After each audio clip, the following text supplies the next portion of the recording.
국민의힘이 김기현 대표 체제 2기를 시작한 거죠. 선거 패배로 불거진 위기론을 불식시킬 수 있을까요? 정치부 유호정 기자와 더 짚어보겠습니다. 유 기자, 이번 인선에 대한 전체적인 반응은 어떻게 나옵니까? 네, 일단 당내 전반적인 기류를 취재를 해보니 일단 지켜보자 이런 분위기가 많습니다. 인물란 속에 이 지도부 고심이 느껴진 인선이었다는 평가가 많았는데요.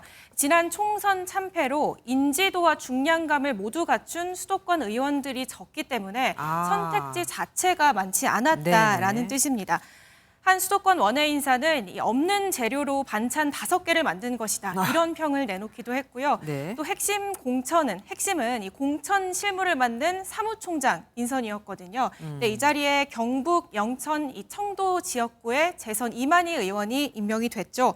한 충청권 의원은 이만희 의원은 TK지만 합리적 인사라는 평이 많다라고 전하기도 했습니다.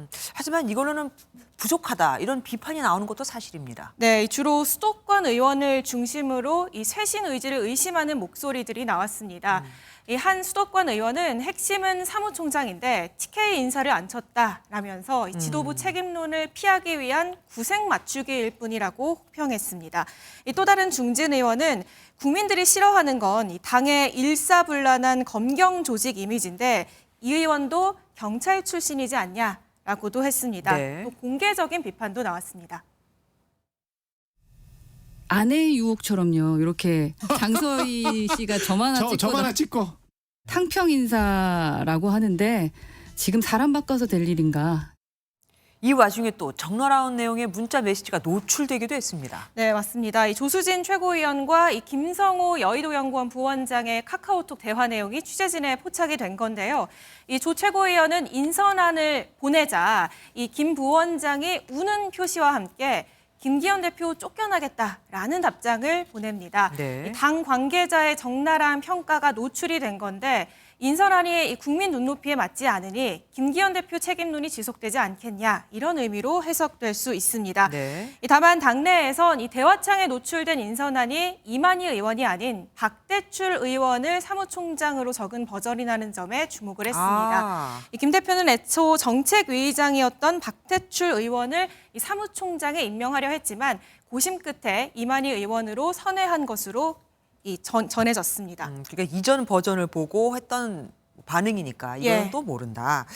대통령의 국정 운영 방식도 변화해야 된다 이런 목소리들이 있는데 인선안 나온 거에 대해서 대통령실에서는 뭐라고 나온 게 있습니까? 대통령실 핵심 관계자는 국민 요구에 당이 응한 것이다라고 평가를 했습니다. 윤석열 대통령이 당정 소통을 더 강화하라라고 주문한 것에 대해서는 당정을 더 활성화하자는 것이라고 설명을 했습니다.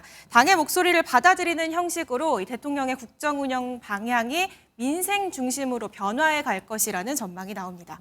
오늘 이준석 전 대표가 국회에 왔는데 웬일이에요? 눈물을 보였습니다. 이준석 전 대표 기자회견을 열고요. 윤석열 정부의 지난 오류를 인정하고 당정의 국정 운영 기조를 바꿔야 한다고 촉구를 했는데요. 회견 도중에 감정을 추스르지 못하는 모습도 보였습니다.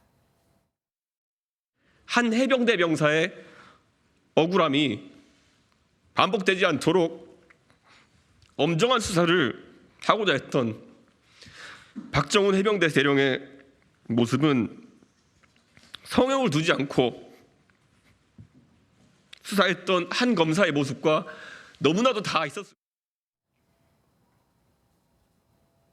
이 전 대표 앞서 강서구청장 선거 과정에서 당을 강도 높게 비판했었죠. 이를 두고 안철수 의원은 악마의 눈물쇼를 보여줬다며 이 탈당할 명분을 쌓으려는 장깨가 보인다고 평가하기도 했습니다. 안 의원은 이 전 대표가 당을 비아냥대고 조롱했다며 이 제명 서명 운동을 현재 진행하고 있습니다. 집안 싸움이 정말 끊이질 않네요. 지금까지 유호정 기자와 함께했습니다. 수고하셨습니다. 안녕하세요. 김주하입니다. 공정하고 신속한 MBN 뉴스, 유튜브를 통해서도 만나보실 수 있습니다. 특히 더 많은 뉴스와 라이브를 보고 싶으시다면 오른쪽을 눌러서 구독하시면 됩니다. 어렵지 않죠? 빠르고 정확한 뉴스로 계속 찾아뵙겠습니다. MBN 뉴스를 시청해 주신 여러분 고맙습니다.